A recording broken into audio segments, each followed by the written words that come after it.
Okay, let me know if you Yes. can hear the sound. Okay. Sistem alam boleh disamakan dengan sebuah mesin yang menjalankan fungsi yang sangat penting bagi kita manusia.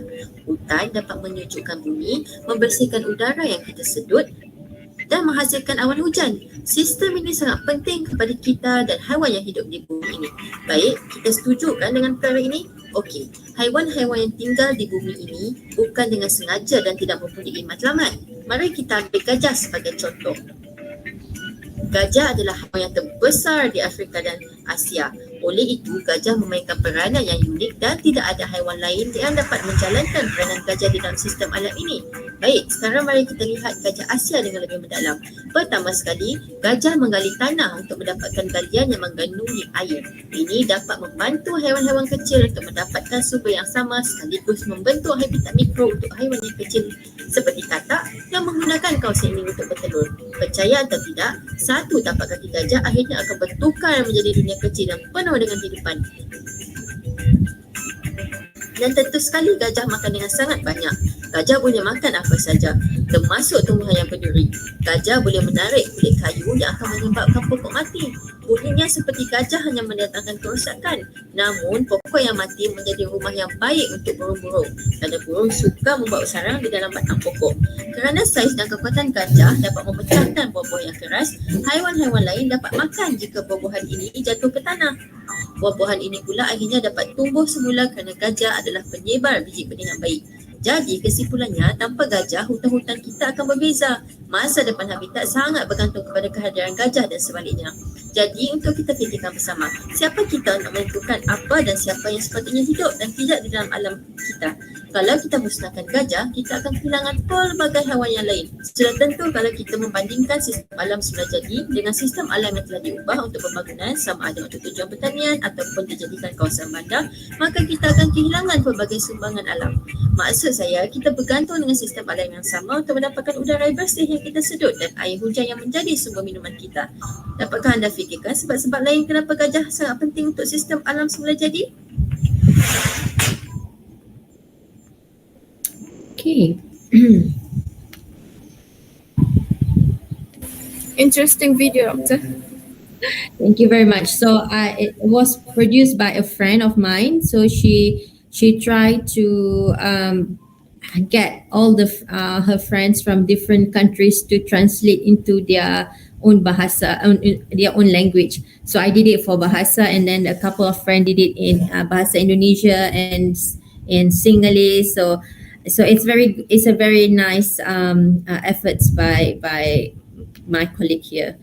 All right, so that's more hopefully give you some idea about the importance of elephants for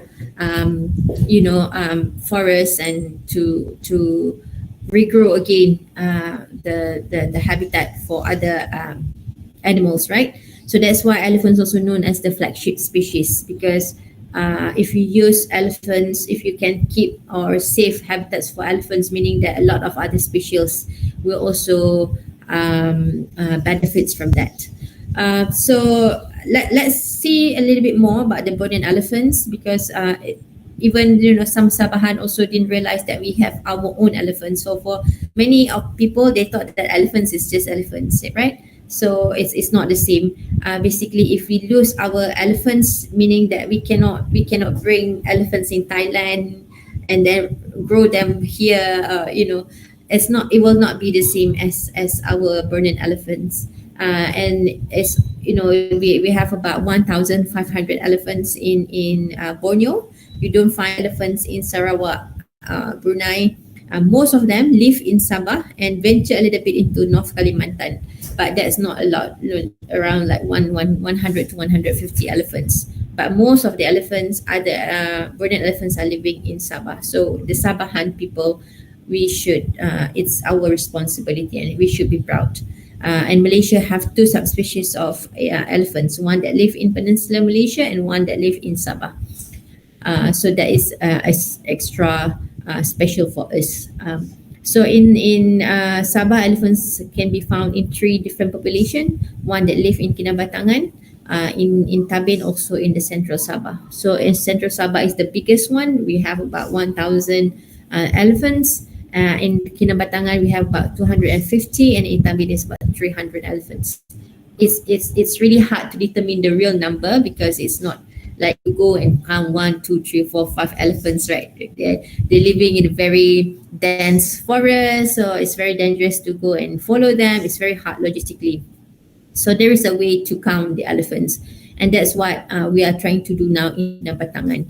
And as you can see, both the three populations are isolated from each other. The one that live in Kinabatangan, they cannot go to Central Forest. They cannot meet their friends or their other elephants in Tabin, for example. And in the biggest population in Central Sabah, we can see there are a lot of already changes in their habitats. So it's very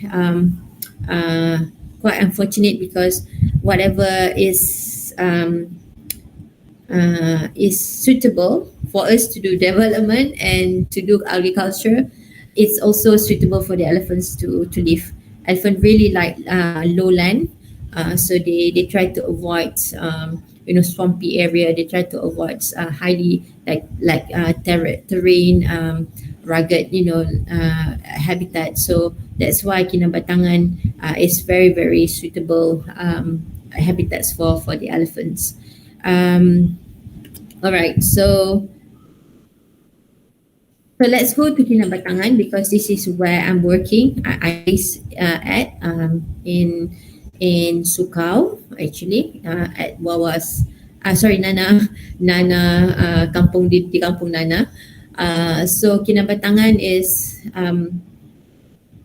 for me, since I came for the first time until now, it's a very special place for me. This river, I'm lucky to be able to visit Kinabatangan in 2006, where you can still see, it's very easy to get prawns, for example. So if I go to the field and we have to camp, we don't really have to worry about our protein, resources, for example. We can just go bring our fish net, and then petang, once we finish with our field work, we'll go on the boat and then we'll just go fishing, and that's for our dinner. But now it's really, yeah. No, I just want to ask, have you seen the elephant crossing the river, Doctor? Of course. For me, it is cute. It's very, that is actually the best time to identify which elephant belong to which family group. So this is where, Yes, I agree. and also the best time to calculate the number of elephants. So when I first came to Kinabatangan, Nana, you can still see 100 over elephants move at the same time together. So you can still see like a smaller family herd in the bigger group, but it's very easy to find them. But nowadays the elephants, they started to separate into smaller groups. Like you can find one in Abai, one in Batu Putih. So it's harder to follow them, and they so I think there is some changes in their habitats, or that's why they have to kind of restructure their social group as well. So Kinabatangan is the longest river in Sabah, and I think most of you know it. But this is how Kinabatangan looks like before. I think in this picture was taken in 1930s or something like that. It's really dense, the forest. I remember my keluarga angkat, they always said that when they were during their childhood, they never see an elephant. They just hear from far away the sound of elephants, and whenever they hear, they already feel scared, and they really respect the elephants. They call them liman in bahasa Sungai, right? And sometimes they call it aki or nenek. And now Kinabatangan looks like this. So in 1970s, 1980s, we started to log Kinabatangan. We started to do logging activities, and then after everything is logged, then we converted that to monoculture plantation.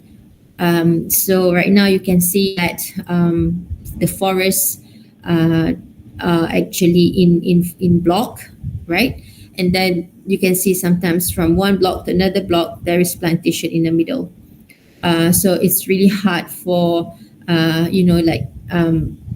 wide-ranging species like the elephants to move now from one forest block to another forest block without seeing people or like having contact with people. So we did a study. We understand now. Let me see.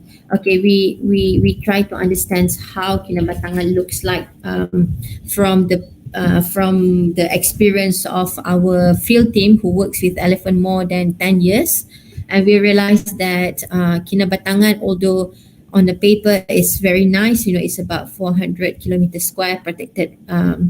If you can see the darker green and the lighter green there, it's both forest reserve or wildlife sanctuary. So forest reserve is under the jurisdiction of forestry department, and the wildlife sanctuary under the Sabah Wildlife Department. So the idea is the wildlife sanctuary to connect the forest reserve together. So basically it's a corridor, and elephants in Kinabatangan are living in corridors basically. However, what the land that are available for the elephant is elephants cannot access to all of these protected areas, because some of them what we protected for the elephants are actually the one that we cannot use anymore to develop, right? So for example, there is a big swamp here. If you can see my cursor, this is a very, very big swamp, and this is Gomantung forest. So elephants, they can't spend like the whole year. If this is flooding, then it's very hard for the elephants to use it, and there is not much food available there as well. So all the yellow line here, number 1 to number 20, this is what we call as bottlenecks. So basically you have like a very big area for the elephants. Suddenly elephants are squeezed to move in just a very narrow corridor or pathway. So we identified 20 of this in Kinabatangan, and especially the biggest, the most challenging one is to pass Sukau. The bottleneck number 10 here is like a airport strip, very, very narrow. It's quite hilly as well. So that's why I think now there are more forests open for other activities. So the elephants are having more and more difficulties to move, up and down river. So this is how it looks like in the swampy area, as well as during major flood events. You can see that what is interesting with elephants, when they are spending a lot of time in the water, they start to curl their tail. I think you cannot really see it, maybe a little bit here in this juvenile one, but all of them, they will start to curl their tail. I'm not sure why they did that, and sometimes they also doesn't really like to put their trunk in the water, so they will put it in their mouth and they start to move. So it's very hard. So they have very limited area already, but now if major flooding happen, then there will be less habitat available for the elephants in Kinabatangan. That means that they will spend their time, they need like higher area, and this mean, maybe in the village, near the village maybe, or in the plantation. So the more time they spend in this area, the more conflicts that will happen. Sometimes elephants are very curious. They like to play with the water tank. Sometimes they poke, but they don't really drink it. We don't understand why they do this. I saw one elephant where this male elephant, he just went to stand by the water tank and start to put his trunk on the top of the water tank, and a little bit of the tip of the trunk in the tank. I don't know, maybe he's like drinking it, something like that, because elephant's trunk is like a straw, right? So that's how they drink. They will suck the water and then they will put it in their mouth. And then you have trees, oil palm trees, especially the one that less than 5 years old is more vulnerable, because it's easy for the elephants to pull the middle of the shoots, right? And once they do that, the trees is dead. That so interaction, the regular interaction will actually bring more negative interaction with people. So then you have this kind of stuff. You have people lose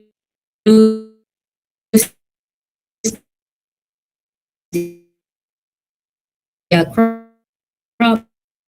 And now more and more elephants are spending time outside this protected area.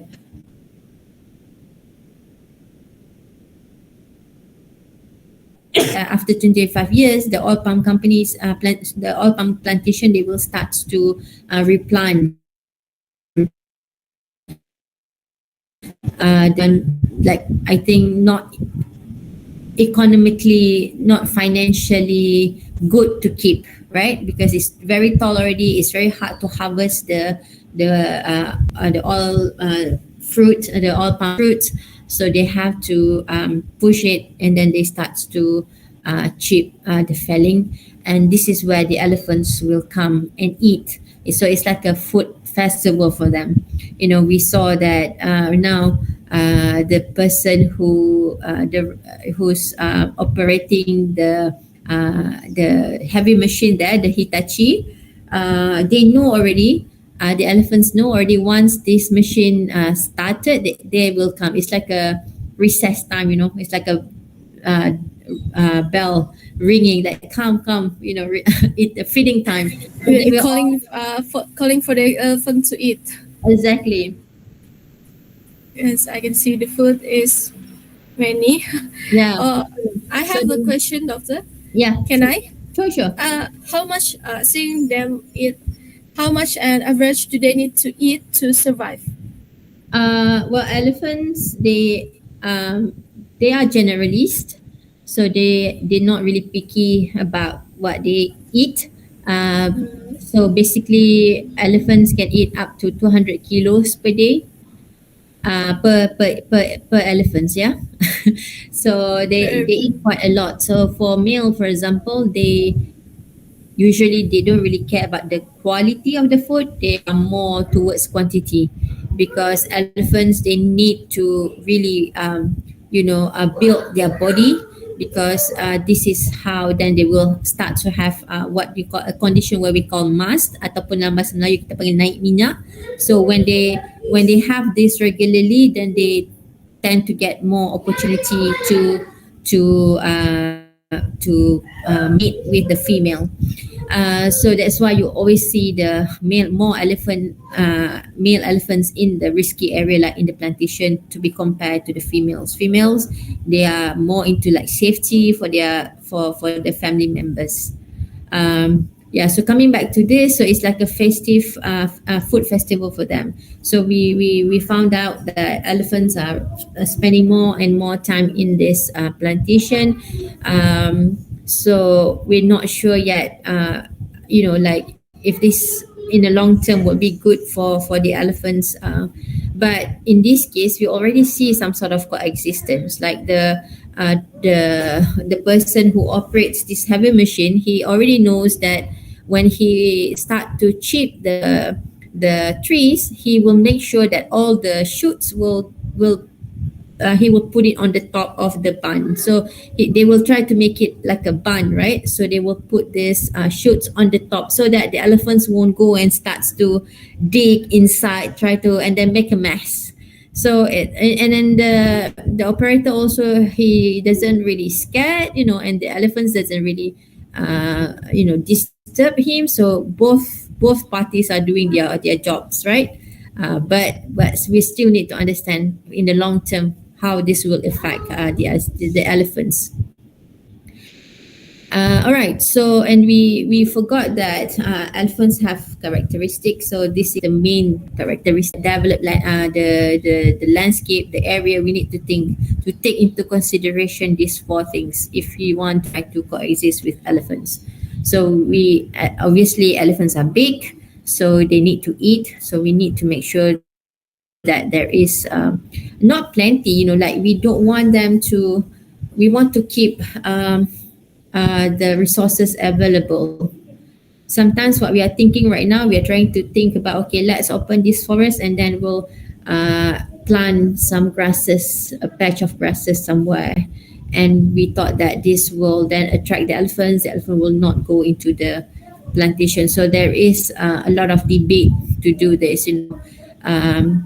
So we need to make sure that elephants have like the right nutrients. You don't want to give them, for example, we don't want to give a child a sweets all the time, right? Although it's tasty, but we don't want to keep feeding them. We want them to get the right nutrient. So natural forest providing them the right amount of nutrient that can support them. And then we have to also remember that elephants are intelligent. So meaning that whatever we do to try to manage them, to try to mitigate conflicts, we need to be dynamic. There is no silver like one solution for all cases. So every geographic area will have different kind of mitigation methods. And the elephants are nomad, so they move a lot. So they need a very, very big area to move. And they are also highly social, especially the female group. So we have to make sure that they have the chance to behave as natural as possible. So then we use some sort of technology. We collar the elephants with the satellite collar. So basically, this collar will help us to understand the movement strategies of the elephant, so that we can really identify which area are the most important for the elephants. So far in Kinabatangan, we collared more than 15 elephants since 2008 by different organizations. And then usually this collar is actually about 5 kilos. To be compared to an elephant which is 2 ton, it's like wearing a necklace. So it doesn't really bother them. And then it can operate up to usually 2 years, but we have elephants that their collar work up to 5 years. So it's really, really, really useful. At the beginning, most of our strategies is to collar female elephants, but now we are starting also to collar male elephants, because we want to understand now how the movement strategy of the male. So this is some sort of this is like the results what we get from the movement from the satellite data from these elephants. So this is from 14 elephants, and then we get to identify the one in pink color are the hotspots of the elephant. So this is where they spend most of their time. And the black one is like more or less like their home range, the whole ranging area for elephants in Kinabatangan for these 14 elephants. And the pink one is where they spend their time more there, right? And then we know that what kind of things happening here. So we believe that this movement is due because of the hotspots is occurred because of several things. It could be because of, you remember I was telling you about the replanting, and sometimes there are area where we put electric fencing to stop the elephants from going to sensitive area, as well as the bottleneck. So for Kinabatangan, if you want to see coexistence, the way forward is try to make sure the elephant can move easier, make the increase the permeability basically, right? So try to make it's easier for them to move from upriver to downriver and vice versa. All right, so what do we do right now that we need to do to foster human and nature, human and elephants relationship, so they can coexist. So obviously the resources are very limited, so we need to find a way to coexist. So I want to play one video. Oh, can you hear the sound? I don't think you can hear the sound, right? But okay, let me play again. The following was a recording from 23rd of February 2018. A small herd of elephants entered Kampung Kambaron seeking food.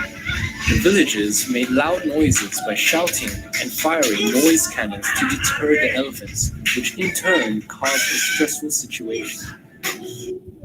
All right. So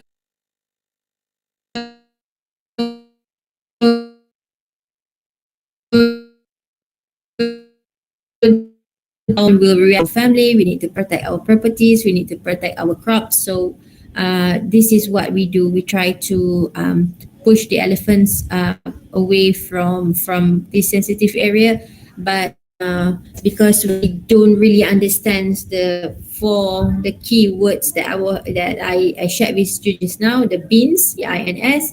So usually it causes a lot of stress. One of the way that we're trying to help the community to build their confidence, to kind of build their capacity to face or to deal with conflict situation is by creating this community elephant conservation team. So right now we have a couple of this team in Kinabatangan as well as in Buluran and also in Telupit. So Buluran and in Telupit, they never have they have conflicts before, but it's not that intense right now. Like there are more and more elephants that are coming to this area, and we have to start reaching out to the community so that we can help them to build the skills.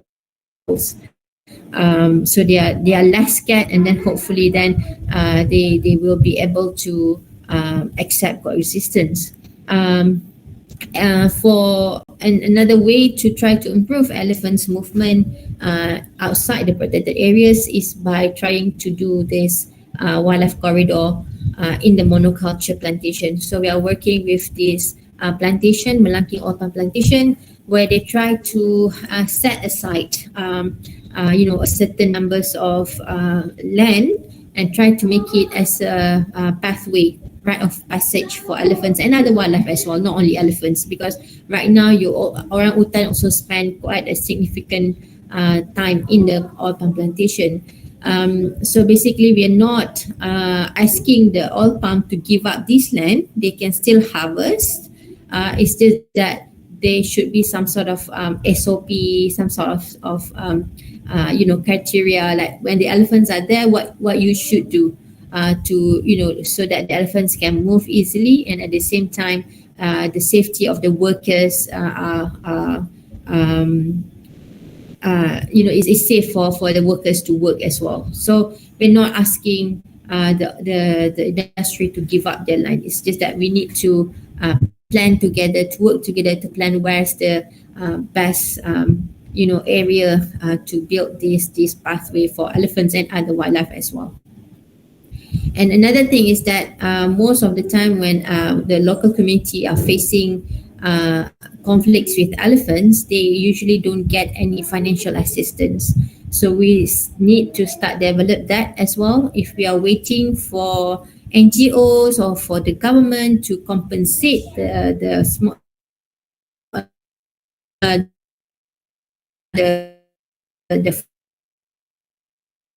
farmers, the government attention. So what we do is that we try to develop the private insurance, what we call as livelihood insurance for elephants, and hopefully, we through this program, the farmers need to also kind of chip in to buy the insurance, but we'll get other parties to help as well. So we can get the mill, we can get the collection center to help with this insurance. So everyone has to play their role to make sure that coexistence could happen. So before I ask this question, do we have any response to the first question, Nana?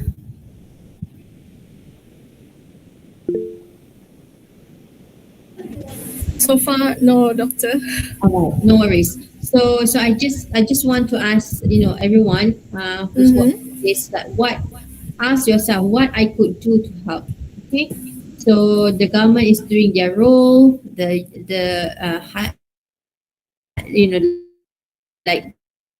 the university is doing their role. So what you as an individual, as a Sabahan people, could do to help biosecurity conservation in Sabah. So I listed a few. I thought that we all should be aware. It doesn't matter if you are like accountant, or you are studying about engineering or whatever. All of us have to be aware, because we really depend on our nature. So you remember the trees that I showed you? From what I know, that each of the trees, one trees can produce oxygen for up to 4 adults, right? And they make some sort of comparison. They say that each of like for an adult, we need, I think, about 550 liters of oxygen, right? And they make some sort of calculation, like 9 liters of oxygen in a bottle can cost us up to 50 ringgit Malaysia. So imagine if we have to produce 550 liters of oxygen, right? So we tend to take this for granted. So the nature is giving us all of these services for free. We don't have to think. We just have to breathe in and breathe out. Everything's being taken care of. So at least we can play a role that we don't destroy all of this, because at the end we will be the one who will receive the negative impact. All right. So be aware what is happening, surrounding us. If there is any development that you think will jeopardize the ecosystem, we have to know about this, right? And then once we know, we have to share as well. Not only you share, like games or things like that in Facebook, you have to share also the other news, because the news about environmental issues, because we are the younger generation that is actually going to carry the burden of whatever the adults, the people are doing right now. Their decision really going to impact us, my children, yourself, and your express thoughts really require you to be, you need to know your facts. You need to know the skills to articulate, to write it down. So kena ada effort sikit lah, put a little bit of effort.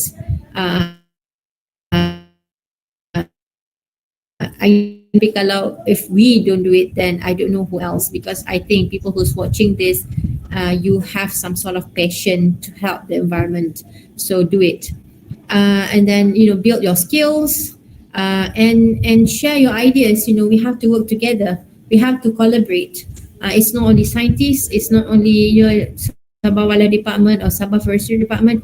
Everyone have to come together, and this is what we are trying to do, right? The efforts by Nana and her colleagues. Hopefully then all of us will come together and and do something new for our environment. So the one of the biggest project right now happening in Sabah is the Pen Borneo. It's good for development of rural areas, but there are certain places where we think that this Pen Borneo will affect the environment. There are some mangrove or forest reserve.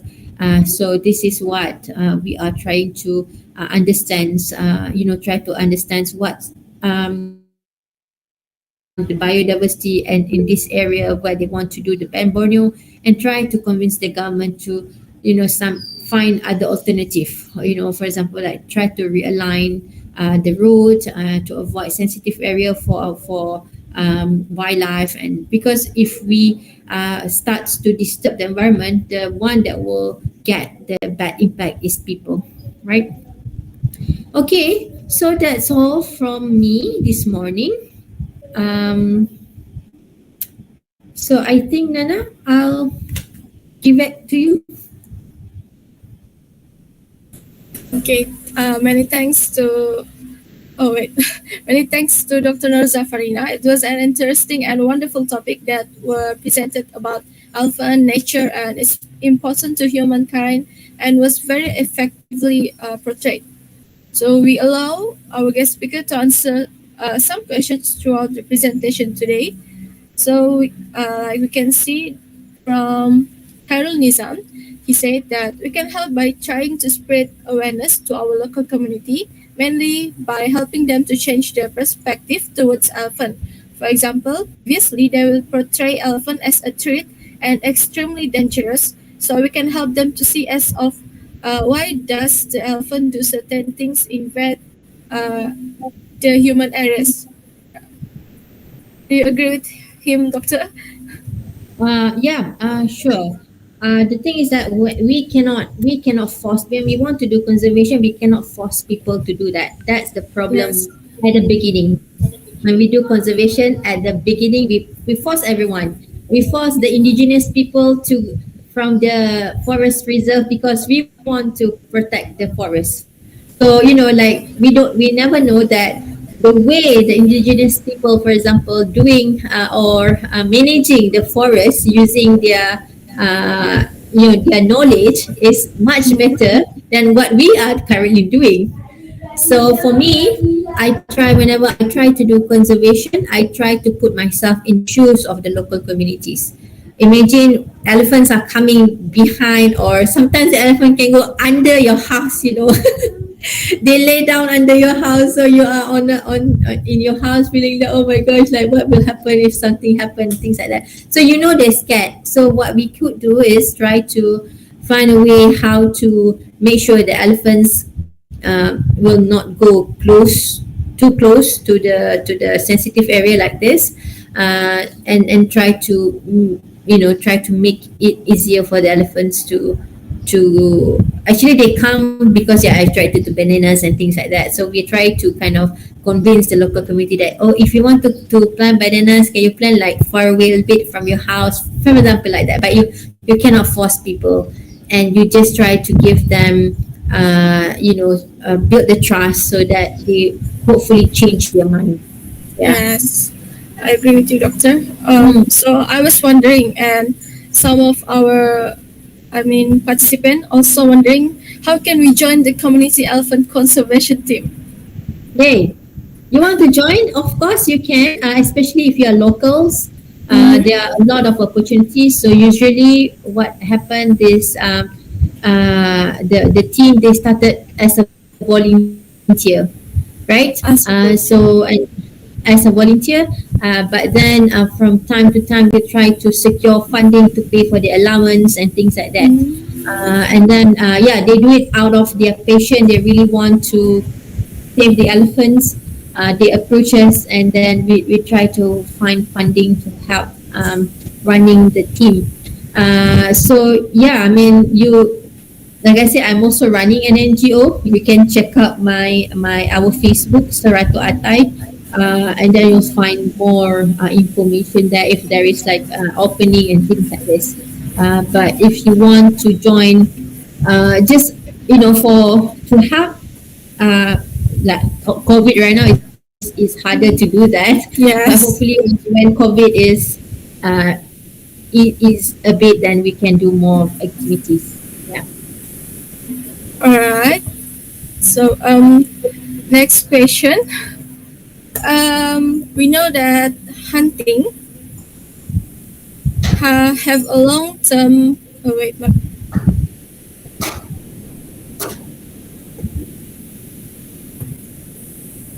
Okay, sorry, doctor. So we know that hunting have a long term on elephant damage.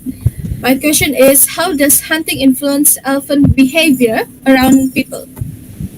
Okay. So you remember I was telling you that elephants is intelligent. So one study was done in Africa.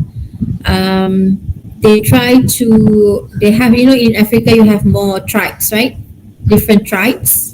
And then they try to play the sound of different tribes towards the elephants, and elephants react differently when they hear the sound of different tribes.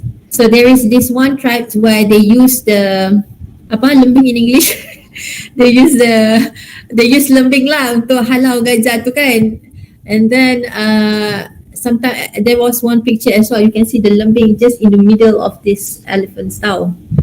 Duduk di situ. So elephants, they react differently when they hear different sound of from this tribe. So the thing is that kalau if we hunt, usually kalau for Asian elephants yang kita hunt ni ialah gajah jantan, the male. Why? Because gajah jantan sahaja yang ada tas. Gajah tas dia punya gading lah kan. So gajah betina, they have like small tasks, like kita panggil tushes kan. So the one that is vulnerable is the male. So bila you hunt for male, especially yang adults, soalnya adults lah yang ada yang panjang kan. So they tend yang younger generations kan, yang younger elephants, they don't have a leader to really teach them the manners. So they lost their leaders, and then mula diorang lebih nakal, they becoming more aggressive, they don't know where to go. It goes the same with the females. So all this why we thought that only females that live in a group, tapi sebenarnya the males also live in a group. So before they go into like a fully grown lone elephants, like single bull kan, they will form their own groups, and this is where they kind of teach each other. So bila kita hunt, actually they are losing leaders, and ini yang boleh alter dia punya behavior, which make them more aggressive. Yeah. Did I answer the question? Yes. Yes, doctor. Okay. Alright. And I just found out that their tusks are actually their teeth, right, doctor? The what? Their tusks, their gading. Yeah. It's actually their teeth, right? Yeah. Okay. So another question from Pusat Science UMS. How can our team in UMS help out in educating the school students for conserving the elephant population in Sabah? Well, let's make an appointment, and then we can talk more about this, because there are so many things that we could do. Like I said, by providing more, for me, it's more like we have to find a way to bring the nature to the students. Right now, it's very hard for the students to go and spend time with the nature. That's the only way that we can, when they see themselves, they experience it. Just like me, when I shared my experience, I never have patience towards environment until I see, oh my gosh, it's so hard for them to, to move, to live even in the forest. So that's why we need to connect the children, the school students more with the nature. And if we cannot do that, we have to find a way to bring the nature to them. Like for example, one of the things that we're trying to do now is the virtual reality one. We try to make like 360s. We create like a mission. Like when we did a coloring program, for example, we make it like you are going with Farina to collar an elephant. So people, when they wear the goggle, they actually kind of following me. They can see their surroundings. So that is one of the efforts that we are trying to do. So I'm happy to discuss more with you Science UMS about the potential to do this together. So we can talk about that after this, I think. Oh, you have my email. Just email me anytime. All right. Another, I think, last question.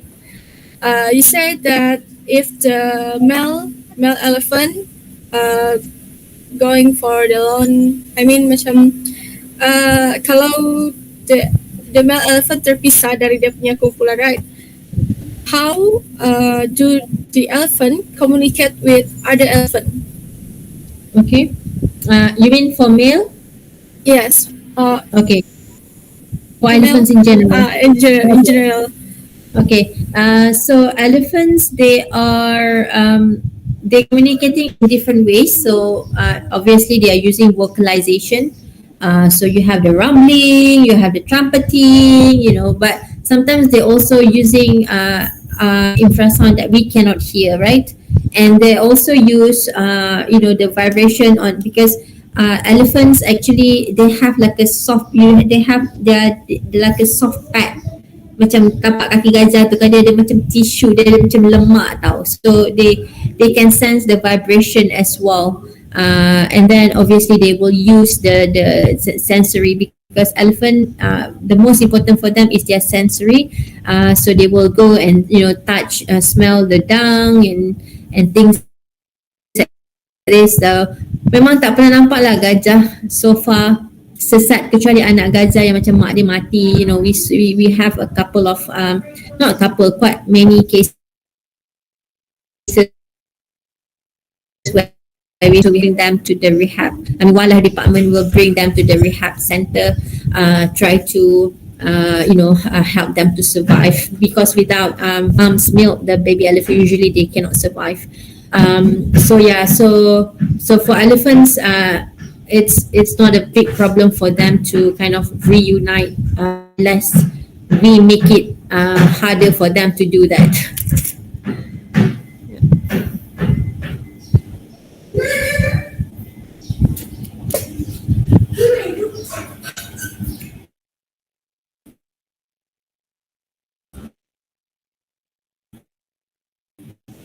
Is the elephant pregnancy? Can I answer that question? I'm sorry, I forgot that I unmute my video. Oh,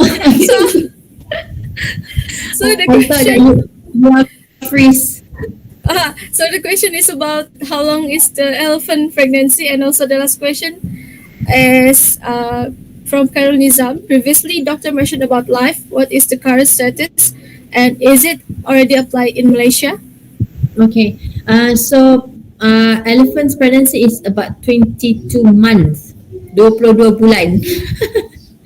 And when baby comes up, they can their weight is already 100 kilos or more. So it's a very long pregnancy. And then usually the female when they already give birth, they will wait up 2 to 4 years before they will get pregnant again.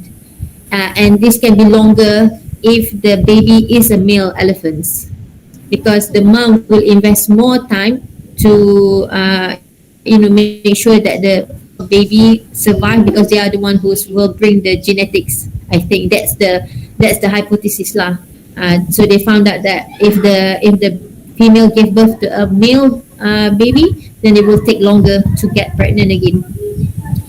For the life question, so we are actually trying to convince now insurance company to offer the product. So we basically have designed the product. We know more or less the premium and what will be covered under the insurance. But now the hardest task is to convince insurance company to offer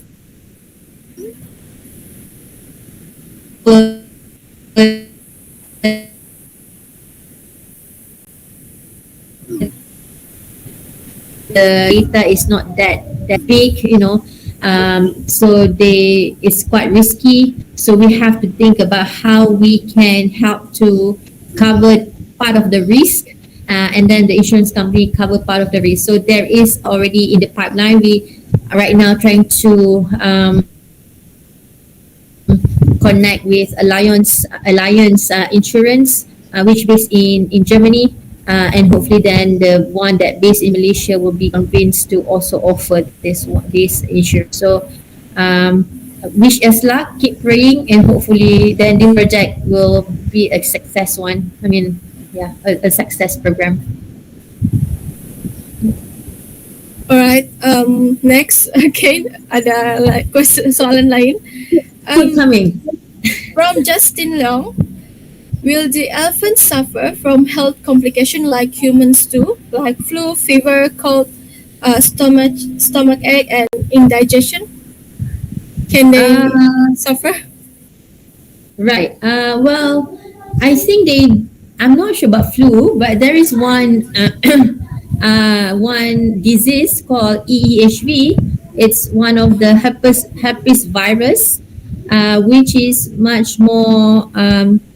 It will give more impact, like negative impact, towards the calf, the baby elephants, especially when they are in the sanctuary or in a zoo. We don't understand from what we understood, elephant always carry this virus in their body. It's just that we don't understand how does the virus express. Macam mana tiba-tiba ada certain lebih vulnerable untuk terkesan lah.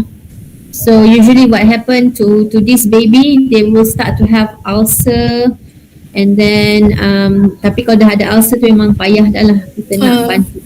Macam manusia jugalah sakit kalau dah ulcer. Exactly. And then sometimes diorang mati disebabkan infection towards the ulcer lah. And then dia punya blood pun macam pecah. So kita punya sel darah tu. So that's the one that really worrying lah for our elephants. I don't really see these cases much in the wild. Tapi tak tahu kenapa once they are in the like kawasan yang tertutup, really, they are more vulnerable towards this virus. Alright, I hope that's answer Justin your question. Is there any other question? I think no. Alright, Katie. Alright, so I'll make this to the end. We hope you all enjoy our student speakers today. The link for registration and e-certificate. Oh, I'm sorry, wait. We will have the quiz after this Q&A session. It will be available from 12 p.m. until 6 p.m. today. And for I think, Katie, there's no link for registration.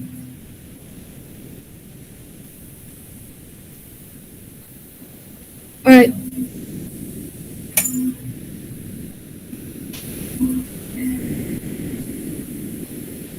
Look the comment box. Oh, okay. So the link for registration and e-certificate is now available for school students and UMS students. Please fill out your information and respond to the simple feedback questionnaire. Only UMS students will receive an e-certificate and SDP point. Not to forget the quiz that will be available from 12 p.m. until 6 p.m. And thank you very much, Doctor, for the explanation. And thank you to all the participants who are joining this talk and actively asking questions just now. So before we wrap up this session, I'll provide a brief summary of what we learned. Today we learned that we must appreciate nature because it relieves stress and helps us find meaning. The more connected we are to the nature, the happier we are. So it is important that we get knowledge and begin prioritizing environmental conservation, especially the elephant. We need to do our part, be aware, share the awareness and ideas to help our Bornean elephant and nature. We know that elephant help protect forest health by distributing the seeds of trees because they roam over such great distance, and elephant play a key role in spreading tree seedling far and wide, like we see from the video shared by Doctor. And remember beans, be it intelligent, nomad, social, to know the elephant and love the nature more. That's all for today. And I also like to thank I'm sorry. I also like to thank everyone in the audience today for their participation. We hope to see you at the upcoming STEM activities. It was a pleasure to have you all here, and this brings the talk to a close. Thank you, and I hope to see you again. Bye. Bye.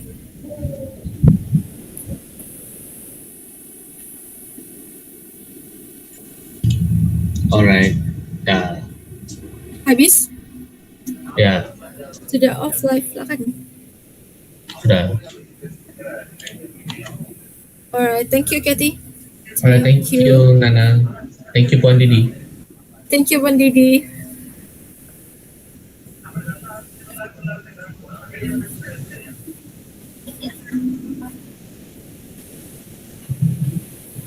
Actually sudah stop streaming, Doctor.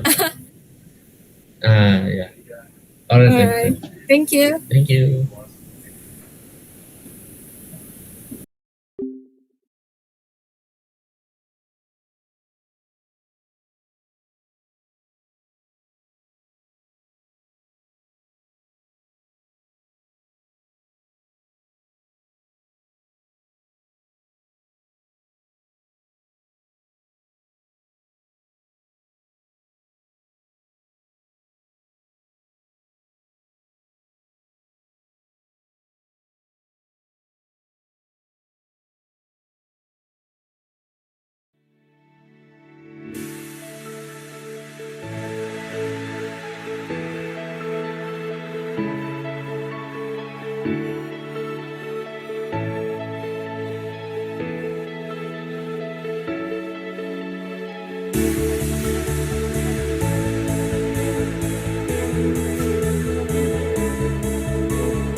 you.